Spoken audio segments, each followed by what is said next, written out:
Fala galera, Cauê Beltrame na área de novo, malucos, galera do som, galera das palavras, um prazer estar de volta aqui depois de um tempão, meio esquecido dos vídeos assim, mas não é isso não, é que muitos projetos que a gente acaba fazendo tomam tempo e meu Deus, a gente foca em outras coisas. E eu andei focado bastante em composição, então nesses últimos meses eu acabei compondo muita coisa, né? Componho tanto para o mercado sertanejo quanto para o mercado autoral mais independente, que é o meu lado mais que eu curto assim, tanto para publicidade com trabalhos, essas coisas assim, enfim. E galera, é o seguinte, quem não se inscreveu e quiser acompanhar um pouco mais sobre música e composição, letra, poesia, melodias, métrica, essas coisas assim, pode se sentir totalmente à vontade para chegar junto, se inscrever no canal e a gente manter um contato mais frequente. Bom, eu ando sempre procurando coisas, informações pra gente compor e tem muito pouca coisa mesmo na internet, eu acho que ajude, né? Então agora eu já organizei uma série de vídeos que eu acho que vão ajudar legal. Então eu reuni algumas dicas para passar para vocês na hora de compor e talvez, por que não pegar essas dicas e utilizar como uma ferramenta de criatividade, pegar uma delas um dia, fazer o exercício de trabalhar em cima dessa dica, sabe? Isso pode ajudar bastante a florescer ideias e a gente pegar a prática da composição, né? Vamos lá então? Primeira dica, contar uma história. Na música a gente pode contar uma história, mas um detalhe importante é se ater bastante ao que aconteceu. O que aconteceu? Como aconteceu? Quando aconteceu? Com quem aconteceu? Certo? Contar os principais fatos da história. Os detalhes talvez não sejam tão importantes. Então a gente talvez tem que ter um cuidado na hora de colocar muitos detalhes porque a gente perde o foco da história. Aquela linha que está conduzindo, quem está ouvindo aquela história, pode se perder, sabe? A gente pode perder a linha porque botou muito frufru, muita historinha, papapá, detalhe demais. Então, primeira dica é essa, contar a história com atenção principal para os fatos. Segunda dica, eu acho que a gente pode tentar sempre imaginar um filmezinho, né? Uma história, uma novela. Então, criar uma cena, criar uma imagem na cabeça e descrever aquela imagem de alguma forma. Eu pensei num exemplo aqui para vocês.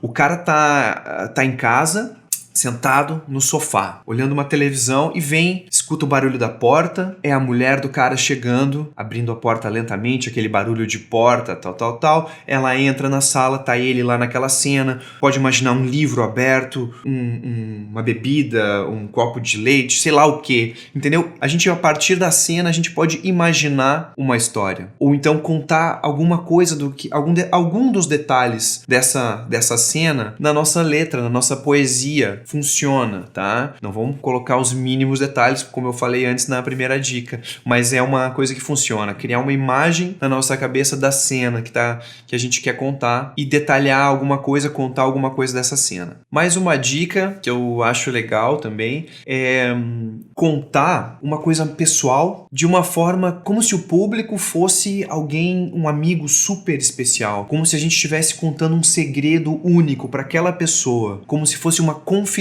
sabe? Isso é uma maneira de aproximar o que a gente está contando do público. Vale a pena experimentar, inventar uma história, uma espécie de confissão, coisa muito pessoal para aquela pessoa. Bom, agora então eu quero falar sobre algumas coisas gerais, assim, da questão de composição. E uma delas eu acho que é começar pelo simples. A gente não precisa inventar uma coisa mega, sabe? Contar uma coisa simples, um amor simples, uma história de um retorno de alguém, mas uma coisa simples, tentar ser objetivo e simples inicialmente, porque o simples quase sempre funciona. Outra coisa é focar na ideia, ter uma ideia, um tema central, focar bastante naquela ideia, esmiuçar aquilo, tá? Também é bacana. A gente pode misturar temas, sim, muitas músicas tem 2 temas fortes, predominantes ali, mas vale a pena a gente no início cuidar e trabalhar em um tema e dar atenção para aquele tema, fazer com que ele seja bem compreendido por quem está recebendo aquela música, aquela tua história. Uma dica que eu acho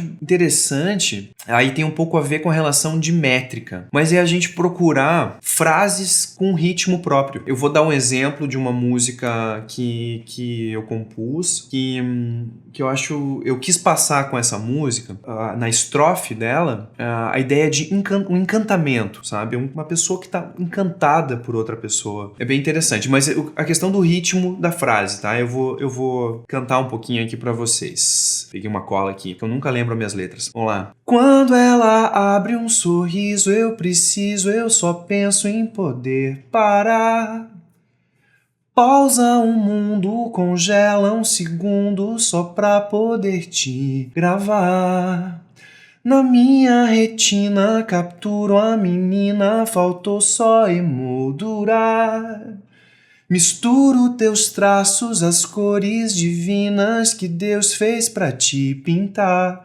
Então, essa questão da frase com ritmo, ela é uma ideia que se repetiu 4 vezes, basicamente, com a mesma ideia. Mas isso faz com que a gente consiga encaixar as palavras de uma forma legal. Tem um ritmo acontecendo. Pa pa pa para pa pa pa pa para pa para pa pa pa pa.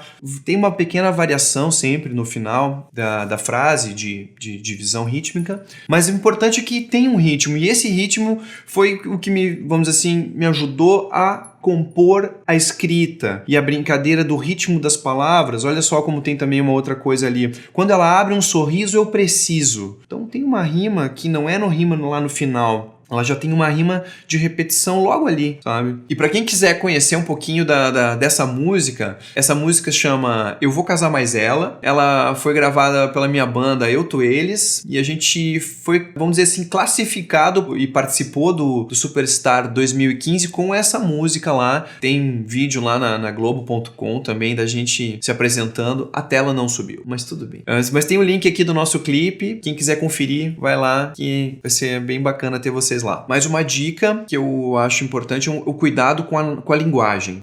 A gente tem que ser contemporâneo, o contexto que a gente vai trabalhar também interfere muito. Por exemplo, na questão de linguagem, a gente deve normalmente usar a linguagem popular. Ninguém quer escutar uma música e tem que pegar o dicionário lá para entender o que o cara quis passar com aquela música, né? Não é legal isso. Seria bacana que o pessoal entendesse, né? A gente não precisa fazer as mesmas palavras sempre, é legal, papapá, ter um enriquecimento de ideias sempre, mas cuidar para não botar uma coisa muito bizarra, né? Estrobofóbica. Nossa, não existe. Ok. Outra coisa, então eu falei um pouquinho antes, a adequação ao contexto. Por exemplo, uma linguagem mais pesada funciona bem para funk, por exemplo. Ninguém vai falar que coisinha mais lindinha num funk. Fica meio, tem que...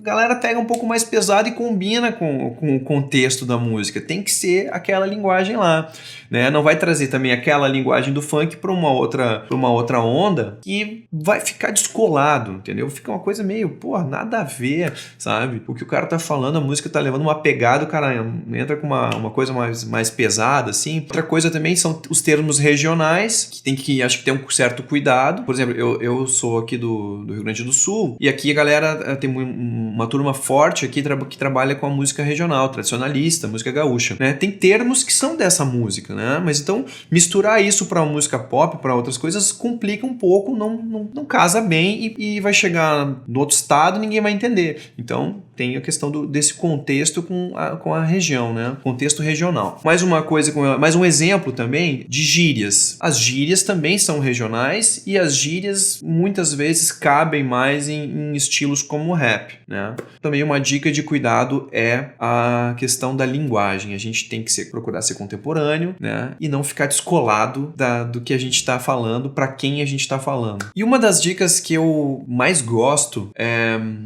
Eu ouvi o Mário Quintana falando sobre isso numa entrevista que eu assisti dele, que é muito interessante. Resumindo o que ele quis dizer nessa entrevista, nesse pequeno momento que ele estava falando sobre isso, ele falou assim: releia tudo milhares de vezes. Mais ou menos a ideia é essa. A gente deve reler, explorar cada frase várias vezes, milhares de vezes, sabe? Pra gente buscar o máximo que que a gente pode ter naquela frase. Vai se tornar, para quem ouve a primeira vez, vai parecer simples, mas tá simples porque porque o escritor foi lá, amaciou, colocou óleo na engrenagem das palavras. Isso que eu acho muito legal. E a gente deve sempre se fazer perguntas enquanto a gente está relendo o nosso texto. Por exemplo, tá passando emoção? Tem fluência no nosso texto? Tem nexo? Chegou no final de um trecho ali.